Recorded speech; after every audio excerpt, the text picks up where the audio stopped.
যুবক, আজকে তোমাদেরকে বলি, তুমি যদি মুসলমানের সন্তান হয়ে থাকো, তাহলে আজকে তোমাকে এই চিন্তা করতে হবে, এমন কাজ আমি করব না যেই কাজের জন্য আমাকে মৃত্যু পরবর্তী জীবনে আমাকে গুনাহ পেতেই থাকবো, এই কাজ আমি করব না। এটা মুসলমান, এটা হলো মুহাম্মদ সাল্লাল্লাহু আলাইহি সাল্লামের কলিজার টুকরা উম্মত, এটা হলো উম্মতের পরিচয়। আজকে আপনি আশ্চর্য হবেন, গোটা পৃথিবীতে এখন নেট ব্যতীত মানুষ থাকতে পারে না। আজকে যুবকগুলি এগুলি ছাড়া থাকতে পারে না। আজকে যুবকগুলি নিজেকে বিভিন্নভাবে সমাজের মধ্যে পরিচয় তুলে ধরছে, তারা মুসলমানের সন্তান, এই পরিচয় আজকে সমাজের মধ্যে হচ্ছে না।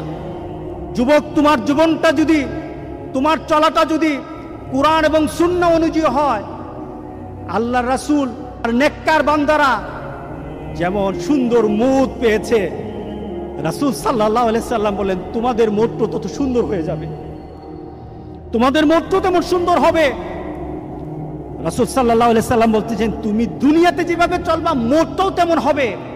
কোনো ধরনের খারাপই যদি তোমার মধ্যে থাকে, তুমি যদি খারাপ নীতিতে চলো, তুমি খারাপ দৃশ্য নিয়ে চলো, তোমার হাতে খারাপ থাকে, তোমার ঘুমের সময় খারাপ জিনিস তোমার সাথে থাকে, তুমি তোমার বন্ধু বান্ধবের সাথে যখন আড্ডা দাও তখন তুমি খারাপ কোনো দৃশ্য নিয়ে তুমি কথা বলো, তুমি তোমার বন্ধু বান্ধবের সাথে যখন কথা বলো তোমার ভিতরে খারাপ চিন্তা থাকে, তোমার মতটাও তেমন খারাপই মত হবে।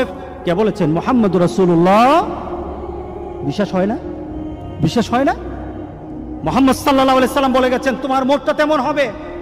শুধু তাই নয়, কামা তামুতুন্না তুবাসুন, যেমন তোমার মত হবে তেমনই ভাবে তোমাকে আখিরাতে উঠানো হবে। এরপর রাসূল সাল্লাল্লাহু আলাইহি সাল্লাম হচ্ছে তোমার মতটা যেমন তোমাকে উঠানো হবে ওই নীতিতে, যেমন ভাবে তুমি মরেছ।